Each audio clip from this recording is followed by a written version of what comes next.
सतपुड़ा के घने जंगल में बहुत सारे भूत रहा करते थे।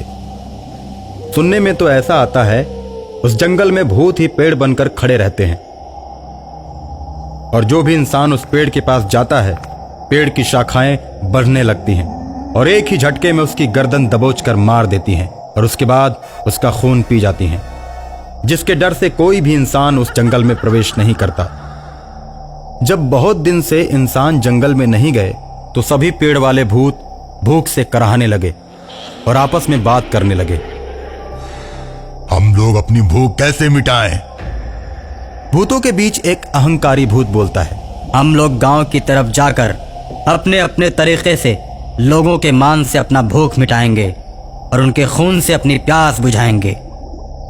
इस तरह योजना बनाकर सारे भूत गांव की तरफ चल देते हैं और अपने अपने तरीके से लोगों को मार देते हैं। सबको गांव भेजकर अहंकारी भूत जंगल में ही रह जाता है। अहंकारी भूत पूरे जंगल में घूम घूम कर जानवरों का शिकार करके खाता है और मजे में रहता है। सभी भूत जब गांव में शिकार करके एक जगह इकट्ठा होते हैं तो उनका नेता अहंकारी भूत नहीं दिखाई देता। अहंकारी भूत चालाकी से सभी भूतों को भगाकर जंगल में अकेला रहकर घूम घूम कर शिकार करता और जानवरों को मार कर खाता। वो अब एक बहेलिया का रूप बना चुका था। हाथ में तीर और धनुष लेकर दूर से ही पशुओं और पक्षियों का शिकार कर दिया करता और धीरे धीरे वो जंगल के सारे पशु पक्षियों को मार कर खा गया और एक दिन वो जंगल में अकेला ही रह गया। पशु पक्षी न मिलने पर वो जंगल के पेड़ों से फल खाने लगा और मजे से रहने लगा। और दूसरी तरफ जब गांव के भूत एक जगह इकट्ठा होते हैं और वहां अपने अहंकारी भूत को नहीं पाते तो सोचने लगते हैं, हमारा अहंकारी नेता कहां गया? अहंकारी जरूर कोई न कोई चाल चल रहा होगा। मीठा तो बहुत बोलता है लेकिन हम लोगों से नफरत करता है। हमेशा कोई न कोई नई चाल चलता रहता है। हम सभी को धोखा देना अब उसकी आदत बन चुकी है। उसको छोड़ देना ही उचित है। नहीं भाई, अहंकारी भूत चाहे जो करे उसे छोड़ना उचित नहीं, इसलिए कि हम सब में सबसे ज्यादा ताकतवर वही है। अगर कोई घटना घटित होती है तो वो हम सब के काम आएगा। दूसरे भूत के कहने पर सभी उसकी बात को मानते हैं और अहंकारी भूत की खोज में निकल पड़ते हैं। गांव में वो कहीं नहीं मिलता तो फिर सभी जंगल की तरफ निकल पड़ते हैं। सभी भूतों को जंगल की तरफ आते हुए अहंकारी भूत देख लेता है और उनसे कहता है, ये पूरा जंगल हमारा है, अब तुम लोग गांव की तरफ ही जाकर रहो। ऐसा है कि हम लोगों की जनसंख्या बहुत अधिक हो चुकी है। एक जगह सभी का रहना ठीक नहीं।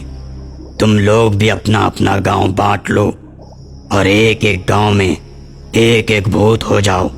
उसके बाद सब मजे से रहेंगे। नहीं अहंकारी भाई, एकता में ही बल है। अगर कोई भी मुसीबत आएगी तो हम सब एक साथ मिलकर उसका मुकाबला करेंगे। ऐसे जब हम लोग अलग अलग हो जाएंगे तो हम कमजोर पड़ जाएंगे। अब तुम हमें सिखाओगे, भूत कभी भी कमजोर नहीं होता।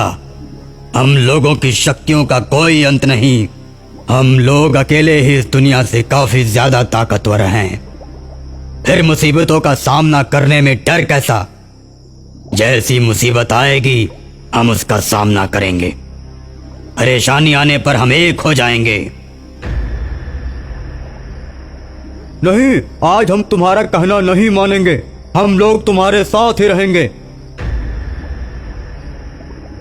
ठीक है, तो फिर जंगल में आ जाओ। और इस तरह सभी भूत फिर से जंगल में रहने लगते हैं और पेड़ का रूप धारण कर लेते हैं। जब भी कोई पक्षी पेड़ पर बैठता है तो पेड़ बने भूत उसे मार कर खा जाते हैं। और अगर कोई जानवर पेड़ के नजदीक से गुजरता है तो पेड़ की शाखाएं बढ़ने लगती हैं और जानवर को पकड़कर खा जाती हैं। यह सिलसिला बहुत दिनों तक चलता रहता है।